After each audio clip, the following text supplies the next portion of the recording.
So here we are in the 100th minute of the Merseyside derby. Liverpool with the corner. Can they find a winning goal from this? In by Szoboszlai. And there is the goal from Virgil van Dijk. Liverpool surely win the derby. What a dramatic finale. It is Redheads. Welcome back to it. Still your number one West Coast-based Liverpool podcast on the internet. It's me, your host, James. It's he, your host, Ian. It's me, James, asking you, Ian, how you doing? How you doing, Ian? Oh, James, couldn't be better. Couldn't be better. Not only did we win this weekend, but we're talking only one game this week. Basically a vacation. Basically a vacation. And I feel like I'm on vacation since about 8 a.m. on a little Merseyside Sunday. Yeah. That's right. Going into this game, look, I mean, Yes. real quick, we're going to talk about Liverpool-Everton. Of course, I mean, that's the number one thing to be talking about. We're going to talk about how that shapes up in the table, where once the table was pretty harsh reading. Suddenly it feels a lot better taking a look at that thing. We're going to talk some transfer rumors because we've gotten hit with a few of them this week. We're going to talk about new signings, as in old signings, signing new deals. I'm going to wrap it up with Slot because where else can we wrap it up, right? So let's dive in to Liverpool-Everton. I mean, where can we start besides the big man, the captain, my captain, your captain? How are you feeling in the 100th minute of the Merseyside derby? In the 100th minute, right before the big man on campus flies like a fish. I hated that. Swimming upstream. I would have taken the draw. It was 1-1, you know. I would have shook in the 100th minute, you would take a draw? Of course. Even beforehand, I would have shook hands at 1-1. But no, man. I mean, come on. It had to have been him, right? It was either him and Saul already bagged the goal earlier. Right. It was pretty much the dream scoreline. Right. I mean, maybe if you're being greedy, you want Robertson to sneak one in. Rio, just cheeky to rub salt in the wounds, get a little teenager. See, 4-1, though, all of a sudden, it's not as fun as what we got. Right, exactly. But of course, we're talking about Big Virgil van Dijk scoring, and not his last Merseyside derby, excuse me. It was Mo's last Merseyside derby, but scoring the winner. And Robertson's. Just a little reminder, way back in January 2018, Virgil's debut performance was against Everton, and he scored a stoppage time winner. So, you know, he's got form for it. Yeah. That's right, headed off a corner. That was the FA Cup. This is the 6th stoppage time winner for Liverpool, I believe. Yeah, against Everton or in the league? Against Everton, correct. Yeah. Okay. That feels right. I mean, certainly, I can think of a couple gigantic ones in recent history. Mane. The Origi goal. Origi is sort of the number one. I mean, you thought that we couldn't top the Origi one, and yet here we are. Yeah. I mean, that will forever be etched into the number one slot. But this was still amazing. I don't know, James. I don't know how you feel, but just being an American, I feel like proudly West Coast based. Absolutely. The Everton-Liverpool rivalry does not get my gears turning as much as Liverpool-Man United or even like Liverpool City these last few years. But every time we start to play, like every time when the game gets going, you understand it. It gets heated. You love once the whistle blows, yeah. This one brought really everything you want into derby. A couple of things maybe you don't want with multiple stretchered off injuries. But speaking of Verge, pretty early on, 15 minutes, 20 minutes, he breaks up a counterattack and just wallops one of the Blues. Absolutely yellow card, top to bottom, doesn't get one. Just the kind of needle that you want from a Merseyside derby. Did you see his little back heel back to the keeper? Yes, that was very slick. Yeah, I don't know who Verge fouled, but it was very fun to see Pickford go from the goal all the way out of the 6-yard box to the ref just to yell at him. Little 30-yard sprint just to get his own yellow card. What is he doing? He's a psychopath. But yeah, again, like I mean, I always feel like this game is like, okay, it's what I feel like Klopp also had a tendency to not take these games very seriously. He liked to play down Everton as a He kind of disrespected them a little bit. Yeah. So I don't know, maybe if that's also just ingrained in how I view this game. But you know, this was the first game at the Hill Dickinson this is the first derby game. And, they pulled out the tifo. They had the blue flares for the disallowed goal, which we'll talk about, which is very funny. They welcomed the bus as the players came in too. Yeah. So like it had the gravitas that you like. It felt like a European game a little bit. Bulls on parade, which I don't know what that phrase means, but I'm going to quote it now. But yeah, man. I mean, like watching this game, it got my juices going. It was fun. It was fun. I mean, it wasn't like, I think it's kind of similar to the Fulham game where the performance wasn't spectacular, but there's a few key players on the pitch that got the job done. That did enough to get the victory. Yeah, I mean the quality tells ultimately, right? Because I don't think either team played particularly well. I mean, look, we're a little bit lucky with the offside goal. I don't think we covered ourselves in glory with that defense, but I mean, we get that corner, which in the 99th minute, right? And I said out loud to myself in my, living room 5,000 miles away, surely not. Surely not. And then surely yes. Surely nod home. I mean, really, I think they, because Sabasai took the corner, and I think they interviewed him after, and they're basically saying, he basically said, like, the goal of our corner kicks is to get it to either Virgil or Konate. Like, aim for one of those players, and something good will happen. And there you go, man. And yeah, I'm going to call that the goal of all corner kicks. Sure, of course. Yeah. I mean, like, especially when you have, players like Wirtz on the field and Rio and, like, just like the tallest players. I mean, Gakpo went off a couple of Oompa Loompas. Right. Yeah, which is not mean to say. It's totally fine. No, it's fine. Yeah. But, I mean, what a moment. And, I mean, the weekend only got better, I suppose, but we'll get into that. Let's take a little step back, though, towards the beginning of the game. Like you mentioned, this was not a great performance, but there were a couple of things that I thought were interesting. First, a lot of people wanted to see Rio start. Gakpo gets the start. Gakpo played great. I thought, again, he had a great game. Okay, yeah, maybe not great, but Gakpo played well. I think in comparison to his early performances, I think we can say great. I do. Yeah, I guess that's fair. I think it's his best performance from left wing this season, honestly. He assists Salah with a beautiful pass. The weight on it was Wirtzisk. The skill on that to essentially part the blue sea to get that pass to Mo.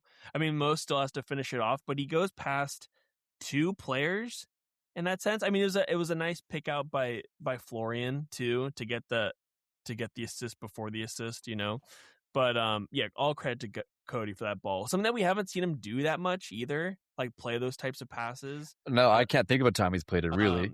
Because when he was getting assists, he would do that sort of inward curling back post cross. Exactly. Yeah. So it was nice being able to see that skill set from him. New, dynamite to his game. There you go. Also, look, so we will get into the goal. I mean, we will talk about this, but it was very funny. So Salah scores the goal. Fantastic. His last Merseyside derby. But I don't know if you caught this, James, because I do want to talk about the disallowed goal.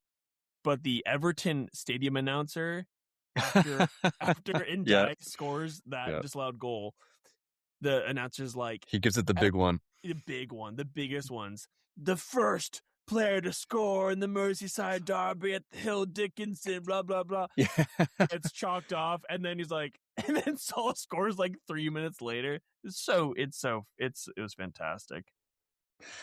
Yeah, I guess I'm getting a little ahead of myself with the Gakpo stuff. Let's talk about the disallowed goal. Excited. Yeah, to be honest, I don't really have much more to add. We didn't look great, and the disallowed goal, we did not defend well. I think it's kind of that simple. It's just a straight ball from Pickford.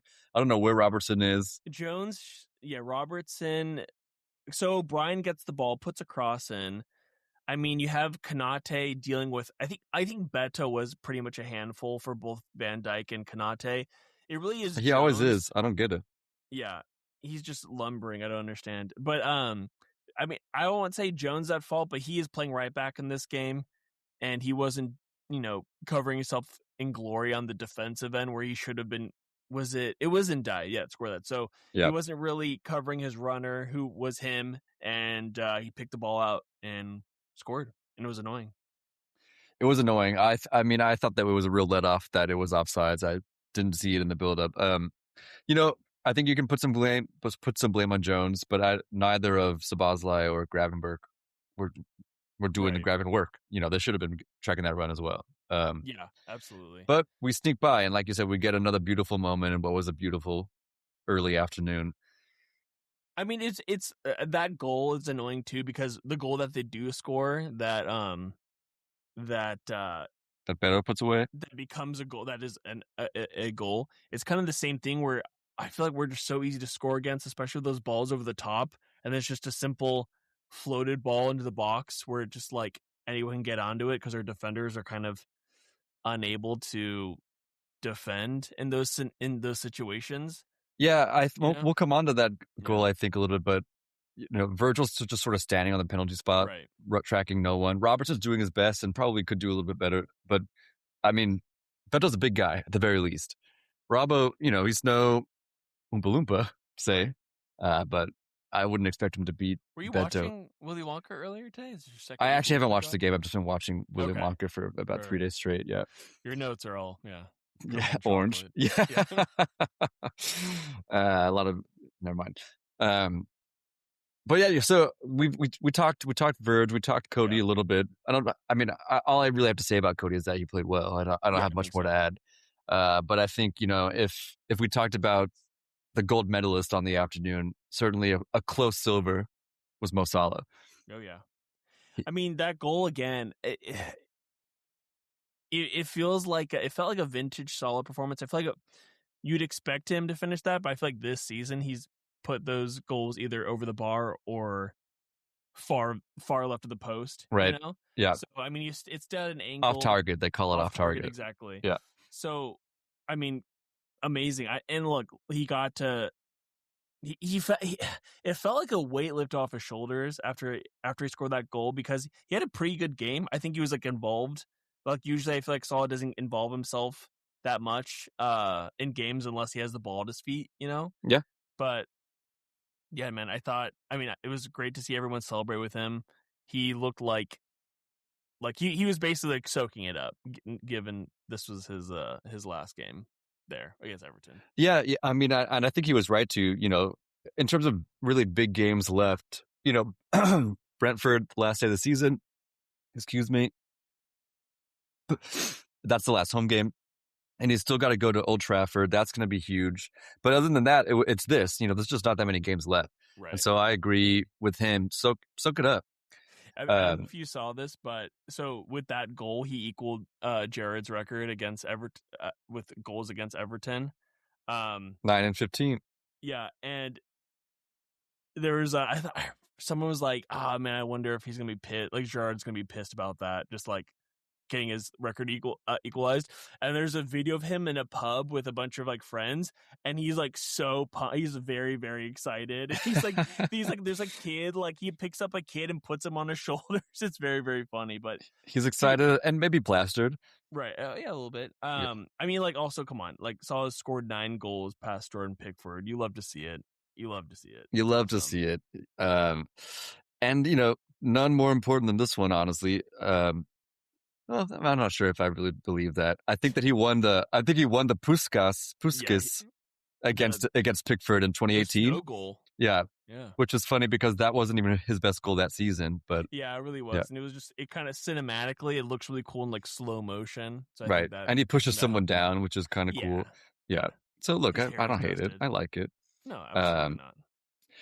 Well, so there's one more player that I want to bring up, really, a performance that I'm pretty curious about your opinion of, because he's kind of mixed opinions since, which is Curtis Jones. You mentioned that he played right back, and I thought that he did some things sort of spectacularly well, and he did some things pretty spectacularly poorly.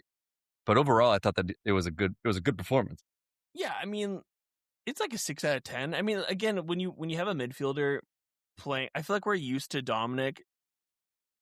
When he plays right back, he's trying to do his best impression of a right back. And then when Jones does it, he's going to be Jones and about, and he's going to be a midfielder playing at the right back position. There's that one ball across the box to Robertson, which kind of made me a little bit nervous. Yeah.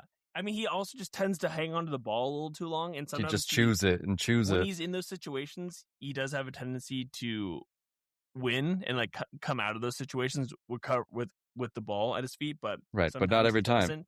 And in those positions, when you're near your goal, it's extremely stressful. So, yeah, I mean, again, and you want him to play in these games because he's the only player from Liverpool in that team. Yeah, yeah. So he understands the gravity of this game, of this situation. So, and he doesn't hold back in the interview after the No. game when he says that just shows you where we are and where they are. yeah, it was very funny to see the goal. If you after the Van Dijk goal went in, you could see Curtis just being like, oh, just basically celebrating in front of the Everton fans. It's just exactly what you want. It's amazing. Yeah, I think I saw that shot too because aren't Pickford and Tarkowski, they're sitting there like just basically staring at him. He has his hands on his head. Like, Yeah. oh. Yeah. He also played, fun. speaking of dangerous but maybe impressive balls, he played like a 60-yard crossfield pass with his left foot from right back, which There you go. I don't know. I was really impressed with the thing that I thought was interesting too. Like you mentioned, Dom plays sort of classic overlapping right back, really keeps the width, Right. chalk on boots, et cetera, et cetera. And he can do it. He has the engine to do that too. Yeah, that's true. But Curtis was kind of playing that end of Trent's Liverpool career role where he was really stepping into that quarterback position. That's what they were calling it back then. You know, he was playing second six, you might say, just a little behind Gravenberch, which I thought was an interesting choice. And obviously Everton were attacking down that side because it was all that space was opened up. Yeah, I wonder what's going to happen with his future, because there was obviously conversations about him potentially leaving in January, and I don't know if this is something that maybe he like helps extend his Liverpool career, is maybe playing this weird right back hybrid situation. I don't know, but like we'll see. I don't think he did a horrible job, but especially with Frimpong. I mean, he eventually came on, but he only had like 6 minutes. A little bit longer, I guess, 16 minutes given the stoppage time. But like, just given how sore we've been in that position, I don't know. Again, I don't think he did bad. I wouldn't be surprised if we saw him play there against like either Crystal Palace or United too in the next few games. Yeah, especially United, I wouldn't mind. Maybe Palace as well, as I'm thinking and talking, if only because Palace aren't going to offer as much of a threat, although, knock on wood, they've kicked our ass the last 4 times we played them. But no, I think it would be madness really to let Curtis go. He's a great squad player. He has phenomenal games. I guess the one biggest negative that he brings is he gets hurt. His injury record's pretty awful. Yeah, but I mean, especially now we have homegrown player problems. Mm-hmm. He's the homest grown. Right. We also have just a lot of work to do in terms of signings to make. And so do you really want to sell him and have just another piece that you've got to add back? Exactly, because it's almost like you have to do double the work given his Englishness too. Right. Like, he's not like Swiss, so you can just be like, okay, we'll just find someone. No, go ahead. No, and I again, like the English, and I wonder if I actually, to be honest, I don't know how these things work in terms of like the quotas you have to meet in terms of international versus English players. I'll give you a rundown. Give it to me. No, I mean like after off pod. Oh, perfect. Yeah. But yeah, again, and I just don't want him to leave because I enjoy him. I think he's a great player, and it truly doesn't seem necessary because it looks like I think he likes, being a Red, and I think he's okay with, maybe not fully 100% okay with the amount of minutes he gets, but I mean, he won the league last year. He's going to find minutes in this team. Yeah, I mean, look, to be frank, if I were him, I think Slot has, and this is maybe preempting a little bit of the conversation that we're going to have later in this episode. Slot has demonstrated the inability to, like, he's inflexible, completely inflexible. Players that he doesn't play, he doesn't play. That doesn't change. Endo, Curtis doesn't get the minutes. He won't rotate in. He just doesn't rotate players that he decides aren't, players for him. I think it's kind of that simple. And so given that Curtis has been more out than in this season, on the Slot pecking order, I would leave. You get one career, go play minutes. But being who I am, not Curtis Jones, coincidentally, keep him all day. I mean, it'd be wild to get rid of him. Yeah, I mean, and again, those rumors I think were, I don't know how strong they were, but they were definitely circulating in January with him. And to go to Inter, so it's not like he's going to leave for Palace. Right. You know, Yeah. no shame, but maybe a little. No. So again, yeah, hope he stays. We'll see. I thought he had a absolutely fine game. Fine to good. You said 6. I'll go as high as 7, to be honest. Yeah. I mean, if that first goal gets counted, then we'd be singing off a different hymn sheet, but it didn't. Well, So yeah, there we go. this would be a different app. We'd have to start There over. we go. Oh yeah. Yeah. Cancel it. Cancel the pod. 100th minute equalizer, not nearly as fun. Yeah. Still very fun. Yeah, I Still was gonna very say. fun. Yeah. It's you score late, you score good, you know? Yeah. That's what they say. It's a West Coastism. What'd you think about the Beto goal? The one their equalizer. Yeah, well, I don't. First of all, where is Jones? Exactly. Like when you watch it back, I don't know where he is. He's not in the replay. Goes over to meet Dewsbury Hall, right? So Yeah. it's just a long ball over the top. Yeah, like you said, no Jones. Konate goes to meet Dewsbury. I think Konate should be better. The way that Beto is able to muscle Robertson. Go ahead. It's extremely insane that he lets the cross go. Like he doesn't even challenge him at all. And then Van Dijk is like in this weird like limbo where he's behind Konate and then Beto's behind him. So then Robertson tracks Beto, he's not gonna outmuscle him. Not gonna outmuscle him, and he's starting at such a disadvantage coming from left back. Right. Yeah, I don't know what Konate is doing. Well, I do, and I just think it's bad. And I really don't know what Virgil's doing. So we already said we don't even know where Curtis is. So that's 3 of the 4 back line. That's just what's going on. And that just seems to be, again, very simple goal, and it seems the ones that we give out all the time, regardless of the opponent. And it just felt like so unnecessary. I mean, it was the 54th minute, so obviously there was tons of game to play. But, you know, you're playing Everton, that gets the crowd up, and I don't know, the second half was like not awful, but I still think it was just so annoying to give away that chance like that. That chance being a goal. Yeah. Well, I mean, you said up top, not a great performance. It's just that not a care in the world do I have. You know what I mean? I feel like the derby, you throw the Forberg out the window. We've been bad all season. This is nothing new. So to win it the way that we did, you almost hold your hands up. And that's what I'm doing. I'm raising the roof.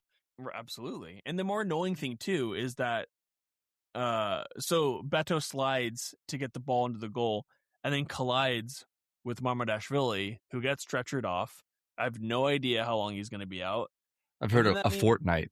Really? Okay. So that means Freddie Woodman, our third choice goalkeeper, comes on, who, you know, I was shaking in my boots a little bit. Third choice goalkeeper. He didn't seem to be. That was the most impressive thing. Very composed. Absolutely. At that moment, Everton had momentum, just given that, hey, Liverpool are playing with their third choice goalkeeper. But there's they didn't test him that much that I can remember. There wasn't really a shot. The only thing that made me nervous was actually a mistake from Van Dijk, where I think it was almost like he's trying to shepherd the ball to him, and there was a miscommunication, and it could have been chaos, but Woodman ended up recovering. But like besides that, a mistake from Liverpool itself, I don't remember Everton really having that much of a go at him, which I found pretty surprising. No, I agree. I mean, at that point, you just start taking shots because... Yeah, exactly. Just take shots. Because you might as well have me in goal at that point. Right. But yeah, that Virgil moment with Woodman, I think ultimately if you had a way to make sure Virgil was being honest, he'd say, look, I forgot that it was the third choice keeper. Yeah. And I expected him to come out. Right. And it's a bummer too. But get away with it. I thought Mamardashvili had a pretty decent game too. I mean, with that goal, what is he supposed to do? But the goal wasn't him, yeah. In the 5th minute, there was that Beto header that he saved. Good save. That good was save. Amazing. Yeah. But yeah, fortnight, you say, huh? Yeah, that's 2 months, 2 years. I'm not sure. 2 weeks? Yeah, I think it's 2 weeks. 2 weeks. You got me. But yeah, I wonder. I don't know when Allison is supposed to be back. Is he going to be back before United? Maybe Freddie plays Crystal Palace. I have heard United, so he wouldn't be available this weekend. And I don't know who's going to be the backup keeper. Who is fourth choice? Yeah, I don't know. That's true. Yeah, good. Youth ranks. Yeah, who is the U18 keeper? I guess we'll find out. Yeah. Timmy. Hopefully long legs. Yeah, Timmy Longlegs. Yeah. You like your goalkeepers tall if you know what you're talking about. Surname Long Hands. So his first name is Timmy Longlegs? As if it was Timmy Longlegs Long Hands. It's like his mother's or his It's hyphenated. Yeah, it's hyphenated. Thank Yeah. you. Yeah. I can't wait to see the back of his jersey. I mean, it's the printing cost alone. What was that Dutch player's name? You're gonna have to give me another hint. He's like he's like an of. He's like a surname of, and then Hesselhink. I don't remember. Anyway, but like basically the name like curved around the number. It was very cool. I'm gonna have to look him up. Maybe like Vandervaart is pretty long. No, hold on. Giovanni Van Bronckhorst. Here we go. Jan Venegor of Hesselhink, James. Oh, it's actually of? Yes, that's not Van. Well, yeah, but I just thought you meant Van because I think that means of in Dutch. You could be right. But check this out. Hey, give me a look. Yes, I mean his name. For those of you who can't see, which I'm going to guess is every listener. Yeah, the name truly goes from belt around the numbers to the other side of the belt. It's like he's got a rainbow on his back. Yeah, pretty cool. Pretty cool. But yeah, well, look, I feel like for a derby game, not as crazy as I thought it was going to be. Especially with the Virgil moment with Pickford in the 20th, and then somebody I'm also blinking on. Maybe it was Ghana Gate, or what is his name? Idrissa Gate, but he kicks Szoboszlai and then like sort of gets after him when he's on the ground, and then it really starts to go off. And I'm thinking, oh, this is going to be another classic red card Merseyside derby, and then it kind of simmers out a little bit. Yeah, it got a little testy in some moments. There's a few harsh tackles, like you said, the Van Dijk one. Very few cards. I think. Did each team only have like, how many cards did each team have? I don't think we got a card.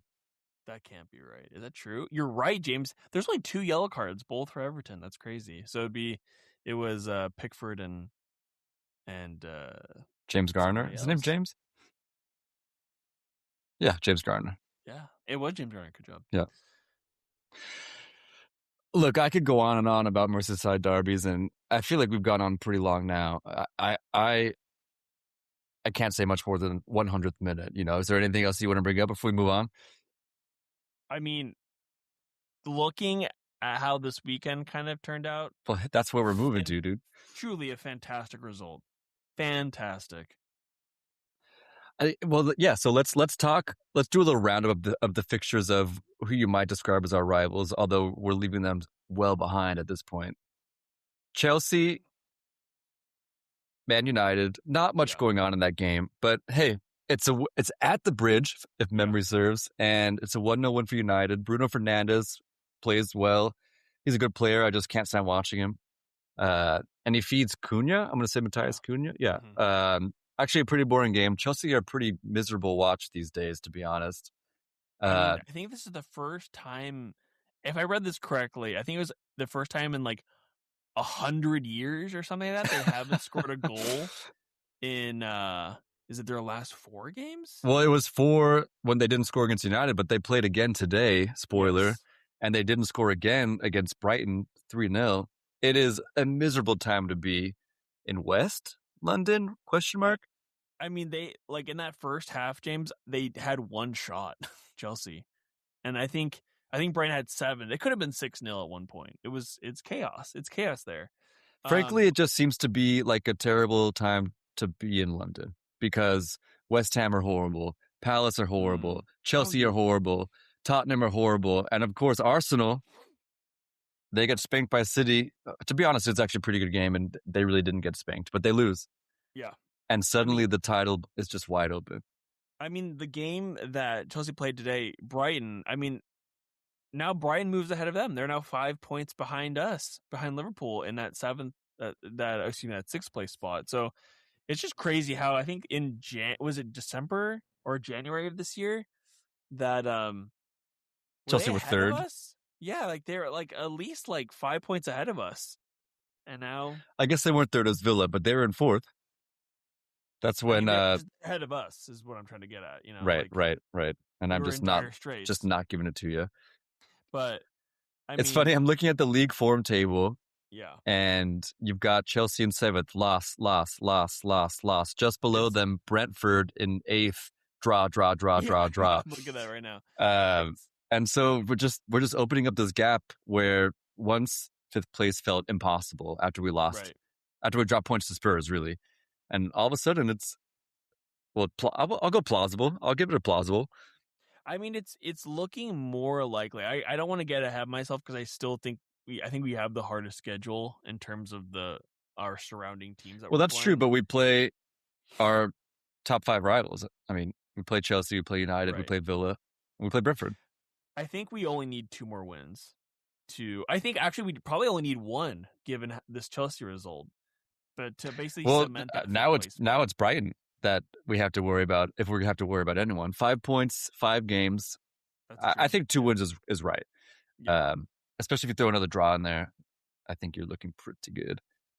We've got a game in hand on Brighton. I was gonna say they're on 50. We have a game in hand. If we beat Crystal Palace, we'll be 8 points clear. So, I mean, you mentioned, the performance just wasn't that great, but it's almost as if none of our problems are solved, but yet all of our problems are solved. I mean, we haven't talked about him either. It's funny how we didn't bring up 2 of our most expensive players in Isak and Beerts for this game. Isak not ready for the races. He's just not. He's not ready. I think he got 3 touches. His first shot was in the 45th minute. Yeah. So like I don't know. At this point, it's very hard to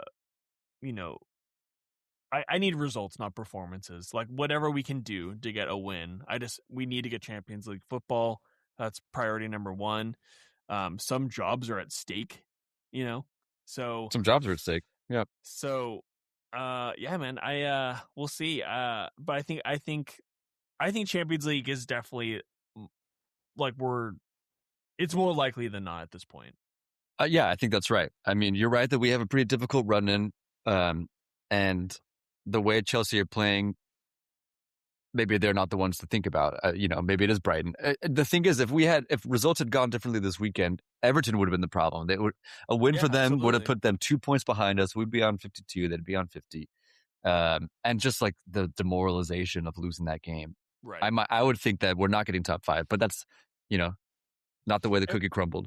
Yeah. If we lose that game, it might be just, season's over. Truly. I think that's where we would be at. And it's funny, the season just really shouldn't and kind of doesn't work like that. But right now, we've won 2 games in a row.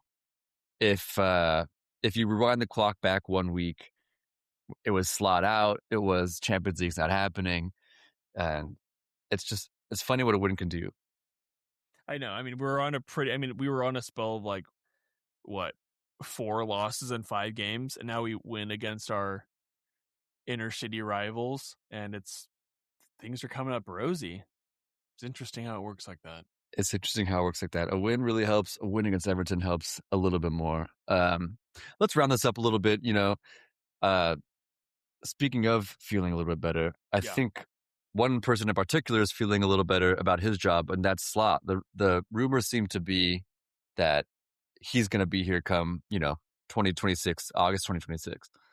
Yeah. No, what do you think about that? I don't know. It's very hard because I think I was so used to the idea of him not being manager that it seemed impossible for him to stay. I just felt like very comfortable with him just leaving, like shaking hands at the end of the season, and that being it. They part ways. Thank you for the title. Great memories. But this obviously isn't working out. But now as like we're closing in on Champions League football qualification, which is like extremely important given the finances. I don't know. It's just interesting because I feel like there's a lot of players that have regressed this season, but that were also great the season before. Exclusively players have regressed, I would say. Right. Who has improved? I can't name a player. Sabazai, I suppose, maybe. Yeah, Sabazai for sure. But yeah, they're just like things, and the way this whole Salah thing has been handled. Sometimes slots like bedside manner has not been perfect, but like Just leaves a sour taste. yeah. Yeah. So I don't know. It's very hard. I mean, like if we end up signing like 5 players that are very like mouthwatering, then maybe that's all we needed. Who knows? Because also, and Oh like sure, yeah, 5 mouthwatering signings, of course. well, That's I all guess, anyone would need. but also I'm like this season has not really been. It's been bad, and we've also had like really bad luck. Like your star striker gets his leg broken. We've had some pretty not horrific injuries. I think that's been a little bit more overstated than in actuality. But I don't know. Like But first of all, I agree. But yeah, I also would say, devil's advocate, sure, at a certain point, you're making your bad luck. We've had too much bad luck for it to be just sure. bad luck. Yeah, but I mean, it'll be interesting if he doesn't end up staying because, like, look, we had an awesome start to the season. But it was like all very much by the skin of our teeth victories Just like Sunday. and extremely unsustainable. Um, so if we start next season with like 1 win in 5, then like who knows what's going to happen? And we talked about this before, where this could just be a Rodgers situation because Yeah. there's Yeah. there's a manager just out there. Yeah, I mean, I guess I'm still essentially in the same boat, or as not your boat, but in a same boat, Sure, which is if the man they would replace Slot with is available, then they should make the move. But if we go into next season, if we sign 2 wingers and a midfielder and start next season and Slot's here, I'm gonna be fired up. excited. Yeah, Yeah, absolutely.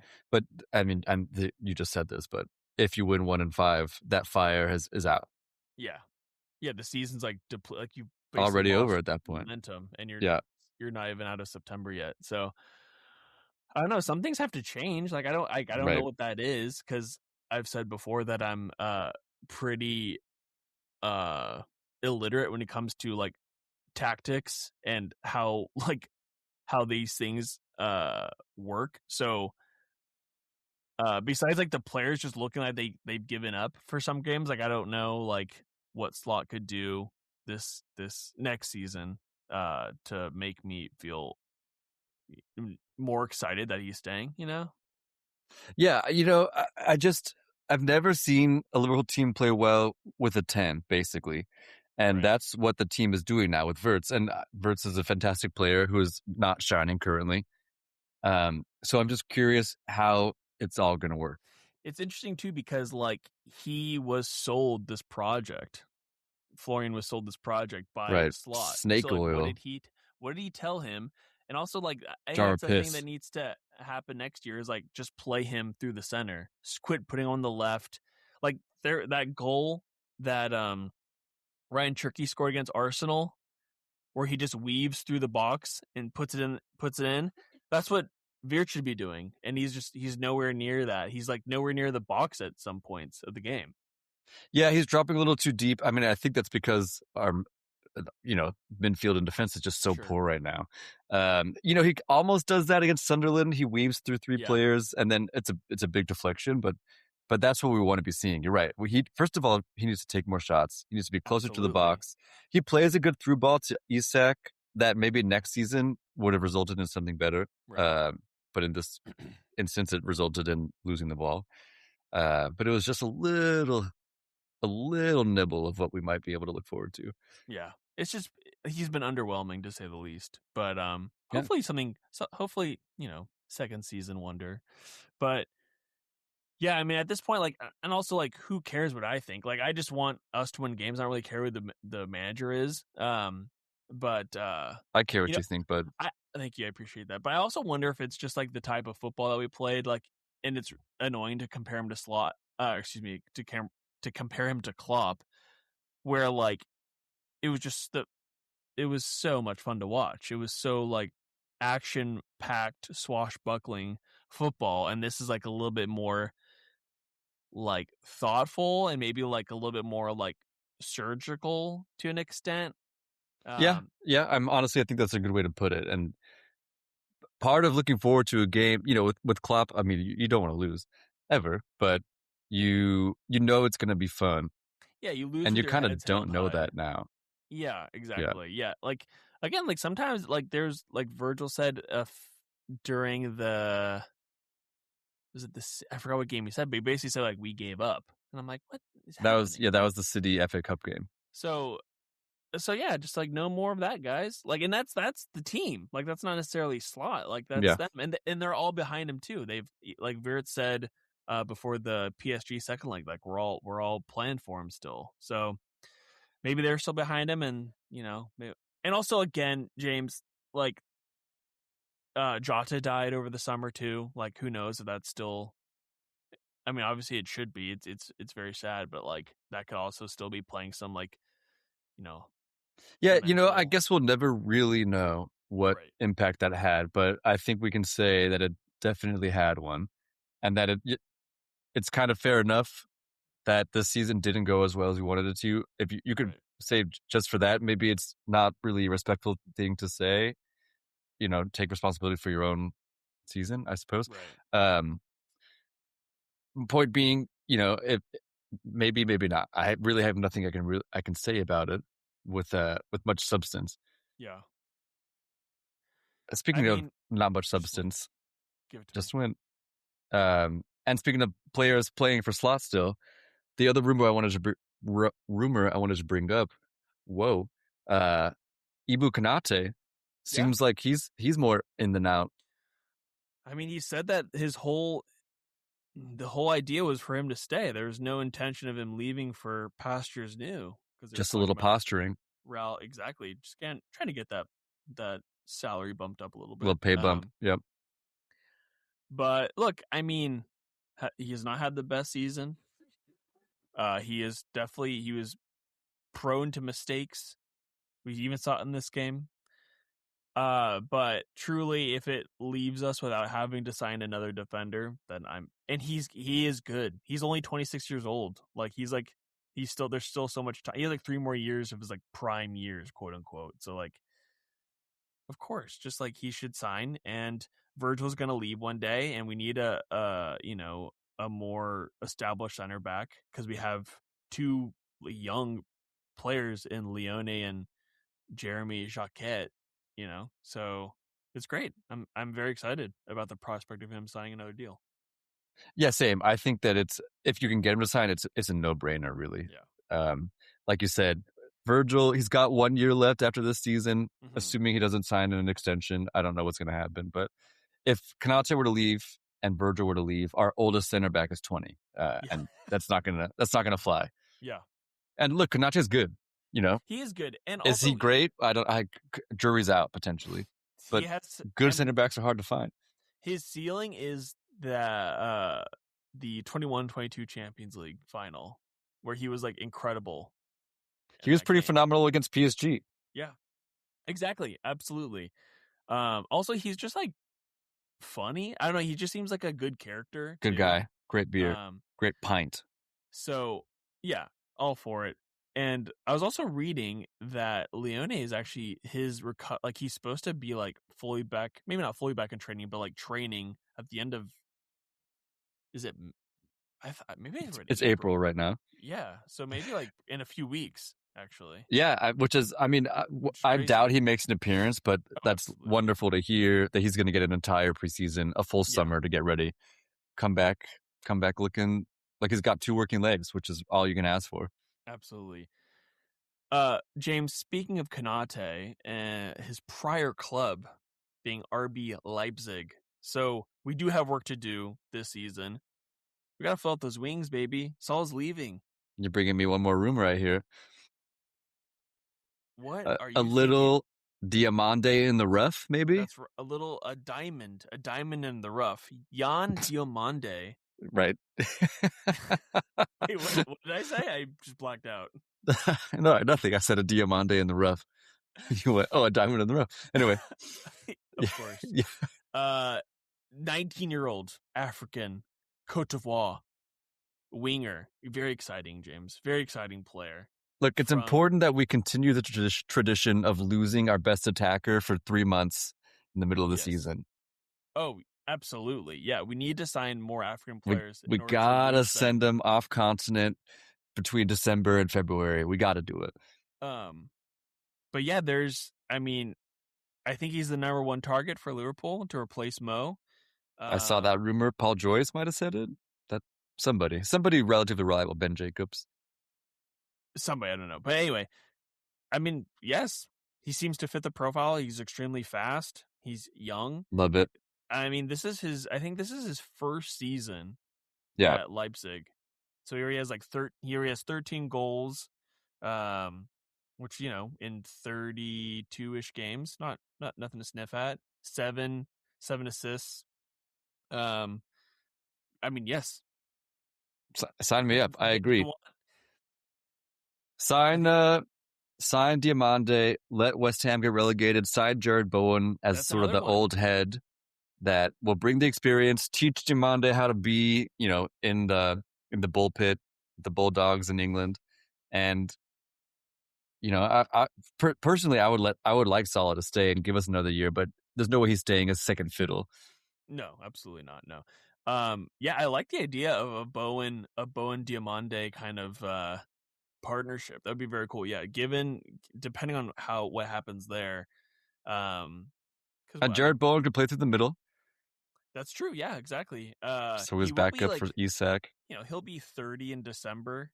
So yeah, he's a Ben Trossard. He's a Shaqiri signing where you're signing them for a cheap relegated team. Right. You get 3 years out of them, and you shake hands with a couple of medals. And he seems like a dog. He just seems like he's gonna get into the mud. Absolutely, that's what I'm saying. So, with the Bulldogs, pit bulls. I love that. Mr. Worldwide. I was trying to think of a song that he sang. Couldn't name one. Couldn't name one. Yeah, I love rumor. James, I cannot wait for the season to be over. Also, just for these tasty rumors. Just to get back in the gutter. Listen to those, lapping up those rumors. Oh yeah, feed me. Put it in my trough. You bulldog. Yeah. Well, Ian, if someone has an empty trough themselves. Oh yeah. And they would like someone to maybe put a couple things in that trough. Do you want me to top it off for you? Yeah, tell them where they can top that trough. Ever heard of a little thing called Instagram? Folks, I've heard of it. Redheads Podcast. Oh, you're interested in short form video and long form audio? YouTube.com, Redheads Podcast. Oh, you just like kind of the audio format of a podcast? Well, check it out. There's 5 billion podcast apps where you can find Redheads Podcast. Say it again. Redheads Podcast. So, folks, that's enough. You can even rate and review on some of them, such as Spotify, which we would really appreciate it. I forgot to call out for rates and reviews. Yeah, get them, guys. So, look, we appreciate the listens. We appreciate the interactions because it really just makes our day. And,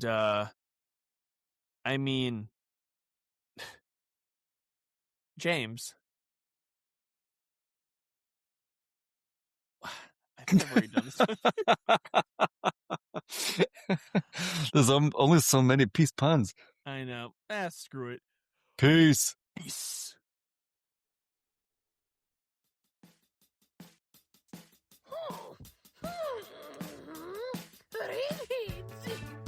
Redheads. Redheads. Redheads. So sick.